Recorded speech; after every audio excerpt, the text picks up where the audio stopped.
What is going on, Chess YouTube? So in today's video, I want to show you a crazy game featuring Gukesh D and Ian Nepomniachtchi from the 2024 Zagreb Superbet Rapid Tournament, which took place this July. And here we go. In the game, Ian Nepomniachtchi is playing as white. He opens 1e4, best by test, and his usual first move as white. Now here, Gukesh, against 1e4, he is mostly a 1e5 player, but instead in this game, he does go 1c5 to Sicilian Defense, and the sharpest and most combative response to 1e4, so he must be in a fighting mood in this game. Now we have knight f3 and knight to c6, and now here the main lines at the highest level are d4 and bishop b5, but instead here Ian does go knight to c3, a very interesting anti-Sicilian line. It's designed to play against the Zagreb variation if that is what black was going for. Now here black, his two main options are e5 in the spirit of the Zagreb and g6 in the spirit of the dragon Sicilian or the accelerated dragon. Now, instead of those here, Gukesh, he does go knight to f6, and this move is playable, but is simply not as common and not as strong. And now Ian does transpose back to a Rossolimo with the move bishop b5, putting pressure on that knight on c6, and it is thought that white is fighting for a small advantage here. Now, we did see this line of the Rossolimo quite a bit in the 2024 Candidates Tournament. In particular, Fabiano Caruana played it almost exclusively as black in that tournament against 1e4, but again, overall, this is thought to be, very, very pleasant for white. Now here, the strongest move for black is queen to c7. It's a very flexible move, but instead here, Gukesh, he plays a more combative option. That is the move knight d4, putting immediate pressure on that bishop on b5 and that other knight on f3. Now, Ian, how does he want to respond? Well, he finds the strongest move immediately. That is the move e5. I assume this was part of his preparation. The point being, you are putting pressure on that knight on f6, and it really doesn't have any good squares to go to. For example, d5 is covered by the knight, and if you go to, say, g4, that is normally the best square. Then white has the move knight takes d4, opening up the attack on the other knight with the queen. That would be extremely dangerous. So with that in mind here, the only good move for black is simply knight takes b5, trading off that very important light square bishop, and that is what Gukesh played in the game. Now we have knight takes b5, then knight d5, jumping in with the knight. Now that the knight is no longer on c3 and no longer controlling d5, now d5 is a good square. And now we do have castles for white. All right, here, Gukesh, he's got to find the right follow-up right here, right now, and he does find it. That is the move a6, driving back that knight immediately. It's very important to play that right away. Now here, Ian, very importantly, if he jumps back with the knight to either, a3 or c3, both of those moves have their drawbacks. For example, after knight to c3, then knight takes c3, then d takes, then d5, black is doing just fine. And on the other hand, if you go to a3, that knight will be very misplaced there. Black can just go e6, intending perhaps bishop e7 and castles, and he's doing just fine. Now, instead of those moves, here Ian finds a brilliant move. That is the intermediate move, c4, opting not to defend the knight on b5. Instead, he counterattacks on the knight on d5 right away. Here's the point. If you take that knight on b5, a takes b5, then white takes back on d5, c takes d5, and suddenly he has 1, 2, 3 pawns in the center of the board. He would be doing excellent with that recapture towards the center. So with that in mind here, black, he's got to move that knight somewhere immediately. Now, almost every square here is bad for the knight. If you go to c7, white just takes on c7, knight takes, queen takes, then breaks in the center with move d4. He's doing great. Instead, if you go to b6, then simply knight to c3 is excellent for white. So with that in mind here, Gukesh, he finds the only good square for the knight. That is b4. Knight b4 is the move, threatening potentially knight d3 on the next move, trying to win that bishop on the c1 square. That could be very dangerous. All right, now here, of course, that knight on b5 is under attack. Here, Ian goes knight c3, retreating the knight. And now, Gukesh, he has the option of knight to d3, again, trying to win that bishop, but he opts not to do it right away. Instead, the move is d6, breaking in the center, a very thematic move. Now we have e takes d6 and queen takes d6, recapturing with the queen, and now the queen is very well placed on the d6 square. And beyond that, Gukesh is going to have the option of going for a very fast bishop g4 and maybe even long castles. You see that sort of idea quite a bit in the Alpen variation of the Sicilian. The Alpen is where white goes to c3 after c5, and this idea of a fast d6, queen takes d6, bishop g4, and long castles is very common in that line of the Sicilian defense. All right, now here, Jan, what are his options? Well, he has two good moves here. One is d4, trying to open the center right away, and the other one is knight to e4, jumping over with the knight and pressuring that queen on d6 right away. Now, in the game, Jan did go d4, breaking in the center, and now we have c takes d4 and then knight d4, jumping in with the knight, opting not to recapture with the knight or the queen on d4. This option does maintain the tension a little bit better, and Jan is showing his hand. He is playing for a win. He is playing for an advantage here. All right, Gukesh, his queen on d6 is under attack. He does have to move it somewhere. In the game, he does go queen c6. That is the best square for the queen, although there were some other squares, for example, c7 and d8, but they weren't quite as strong as c6. So queen c6 on the board. Now here, Jan, his knight on e4 is under attack. You must defend that with, say, rook e1, or counterattack that knight on b4 with the move a3. Now, a3 is thought to be a little bit stronger. The point being, after queen takes e4, then a takes b4, you are recapturing towards the center, and you do open up the a file for the rook, so overall, that would be quite good. Instead, rook to e1 played in the game, also a very natural move. Now here, Gukesh, it turns out that knight on b4 is at risk of being trapped. Let's say it was White's turn to move right here. He would simply go a3, and look at this. Literally every square the knight could go to, if I can draw arrows correctly, is being covered by the white pieces. He would lose the knight instantly. So with that in mind here, Gukesh, he's got to find some way to save the knight. Now you can move the queen. If you move the queen back to, say, c7, then c6 is available for the knight. That is one option, but instead Gukesh finds a much stronger option. That is bishop to g4, ignoring the threat seemingly of that a3 move. Now, very importantly, what if White does go a3? Do you lose the knight? Well, it turns out, no, you do not. If White goes a3, Black is going to take on f3. Then if you go queen takes f3, then knight to c2 will be a move, forking both the rook on a1 and the rook on e1. Instead, after a3, bishop takes, if White goes g takes f3, then the move is queen g6 check, hitting the king moves, and then you move the knight back to c6. A really, really cool idea by Gukesh here. He had to calculate all of this out in advance to play this move bishop g4. Now here, instead of a3, Jan does go bishop f4, developing his bishop and putting some pressure on the queen side. Very solid. But here, Gukesh, he simply castles long anyway. Long castles is the move. And now, even though this bishop is cutting off this diagonal, the king did not go under check when it went long castles. If I can draw arrows correctly again, it did not go under check. Therefore, that was a legal move. And now we have, shockingly, an opposite sides castling position where Black has castle on the queen side, White on the king side in the Sicilian. You really don't see that very often. All right, now here, Jan, he has the option once again of a3, but it turns out that is actually quite a weak move in this position. Instead, he does go knight e to g5. That is the only good move for White here. The point being, you are bolstering your knight on f3 with the other knight, and you're also threatening knight takes f7, forking both the rook on h8 and d8. So a very strong multi-purpose move by the Russian grandmaster. All right, now, Gukesh, how does he proceed? He plays a very simple move. Bishop takes f3, trading the knights. Of course, there were other ideas. The computer loves the idea of e5, but that leads to absolutely insane complications. You want to investigate that on your own, you certainly can, but in the game, bishop takes f3 was the move by Gukesh. Now we have knight takes f3 and then queen to f6, flying over with the queen, finding a better placement for it. On here, it does pressure that bishop on f4, and also it frees up c6 for the knight. Remember, that knight is constantly at risk of being trapped by the move a3, so queen f6, a very good multi-purpose move. Now here, the bishop on f4 is under attack. You have to defend it somehow or counterattack with the move a3. Now, a3 is playable, but you can also go, say, bishop g3, bishop g5, bishop e5, and so on. In the game, Jan did go bishop g3, a perfectly fine move. And now here, Gukesh, d6 is the move, finally trying to get that dark squared bishop out into the game. Now here, in this position, Black has a few different ideas. First of all, you don't want to go, say, e6 trying to develop. That would be a little bit too slow in this kind of crazy position. Instead, the computer does like the idea of either d3 or h5, the alpha 0 attack. Now, in the game, Gukesh did go d3, pushing that pawn down the board and temporarily defending it.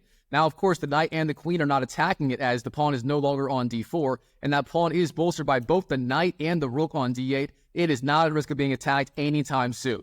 Now here, in this position, the computer loves the idea of queen b3, a very typical move in a lot of 1d4 openings, including the queen's gambit. The point being, you're sliding the queen over, pressuring that knight on b4, potentially setting up ideas like rook a d1, getting your other rook into the game. Now, instead here, Jan, he goes rook to e5, activating the rook on the 5th rank, and this move is very dangerous for white and black. I mean, this rook on e5 is at risk of being trapped later in the game, and here, Gukesh, he simply drops back his knight to c6, pressuring that rook, asking Jan, hey Jan, what are you going to do? Are you going to go back with the rook? If so, you wasted 2 moves going up and then down. That would not be a good idea. But if you stay on the 5th rank, that rook will be at risk of being trapped later in the game. Now, it turns out white is doing just fine if he plays the move rook c5. I mean, this square looks absurd for the rook. You're just begging black to go, say, e6, hitting the rook, but it turns out the tactical complications work out just fine for white here. Now, instead of that here, Jan, he does go rook d5. And now this move at first glance looks logical. After all, black takes the rook, you take back with the c-pawn, you open up the c-file, you knock back that knight on c6 and so on, and you're doing excellent. The problem with this move, Gukesh is not obligated to take on d5. Instead here, Gukesh finds a much stronger move. That is just queen takes b2, flying in with the queen, winning that free pawn.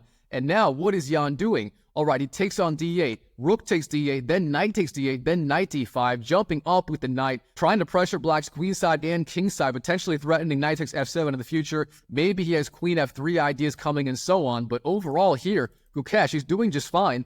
And now he just drives back that knight with the move f6, the good old-fashioned Ben-Feingold counterattack. Now here, Jan, he does take on d3, that being part of the idea of knight e5 in the first place. Knight takes d3 played, but now Gukesh, queen d4, sliding his queen back. And yes, the queen is temporarily undefended, but black is going to play e5 next, maybe bishop d6, knight e6, and so on, and get a great game. And what is Jan supposed to do? Well, here, the best move for him is just bishop f4. The point being, if e5 comes, then you drop back bishop e3, and the bishop is not trapped out of the game. Now, instead here, Jan, he goes rook b1, and this turns out to be a critical mistake. On the one hand, the rook is lining up on the b file. It's a great square for the rook, and now the rook is not undefended on a1, is not being attacked. Therefore, the queen is free to move somewhere else, say f3 and so on. But the problem with this move is black just goes e5, gaining space in the center and trapping this bishop out of the game for a very long time. All right, here, Jan, he continues queen b3, piling up pressure on the b file. Now that knight cannot move. If it does move, say to e6, then the pawn on b7 will fall. But here, Gukesh, he's in no hurry. He just goes bishop e7, and he's doing just fine. He still has the advantage. All right, now, Jan, rook d1, sliding over the rook, potentially threatening ideas like knight takes e5, the discovered attack on the queen by the rook. As that knight will be supported by the bishop, black will have no way to capture the knight. But here, Gukesh, he just slides over queen to e4, supporting that pawn on b7, and overall, the queen is just ridiculously active on this e4 square. All right, now, here, Jan, what should he be doing? Well, turns out the computer likes the idea of f4, trying to knock away at that strong pawn on e5. The point being, this bishop on g3 needs some way back in the game, and f4 is the best way to try and breathe some life into it. But instead here, f3 was played, the reverse Ben-Feingold counterattack, and this move is quite a bit weaker. Here, black slides back with the queen to c6. Now we have bishop to f2, trying to get that bishop active on a different diagonal. Not a bad idea in principle at all. But here, Gukesh, he has everything under control. He just goes knight to e6, finally getting his knight back into the game, and now he is ready for, say, rook d8, and then maybe even ideas like h5, h4 later in the game. All right, now, here, Jan, it continues, knight b4, pressuring that queen on c6, and here, Gukesh, he just trades his bishop for the knight. Bishop takes b4, then queen takes b4, and now rook d8. And now look at this. Keep in mind, Gukesh, he won that pawn on b2 earlier in the game with the move queen takes b2. He is now officially up a pawn. He's trading off pieces. He's got a better pawn structure, and his king, quite frankly, is very, very safe in the current position. Jan, his entire strategy so far in this game is really starting to collapse before our eyes. All right, now here, should white trade on d8? Well, that is technically a move, but it's not really a move you want to make. For example, rook takes d8, then king takes, and then black is going to be going e4 sooner or later, trying to open up the game. Black would be doing excellent after rook takes, then king takes. So instead here, Jan, he does go rook b1, sliding his rook over, trying to keep the attack going by keeping the rooks on the board. I quite like that idea. Now here, Gukesh, rook d7, over defending that pawn on b7. Now the queen is free to move, not a bad idea at all. And here, it turns out Jan has almost nothing he can do productively. The computer says your best course of action is like h3, king to h2, just kind of sitting around and waiting and so on. Instead here, Jan, being a very aggressive player, he goes bishop b6, flying in with the bishop, trying to make something happen, but turns out this is a critical mistake. Here, Gukesh, queen d6 is the move, offering the queen trade. Again, Gukesh is up a single pawn, and he has the better pawn structure on the queen side. That means he will be favored in any sort of endgame. Therefore, Jan, he has to keep the queens on the board if he wants any chances to fight back in this game. So, queen b3 is the move. But now Gukesh, queen b3, then queen d3 is the move, offering the queen trade yet again. All right, Jan, again, he declines queen b4. Again, Gukesh offers it queen d2. How generous of Gukesh, offering that queen trade again and again. And again, Jan declines. Queen b3. Now, here, Jan, he is offering a draw by repetition. If Gukesh wants it, he can go queen d3, queen b4, queen d2, queen b3, and so on. The dancing queens would lead to a draw by repetition. Now, instead here, Gukesh, he does go knight to f4, jumping in with the knight and threatening checkmate in one move, the audacity of the Indian superstar.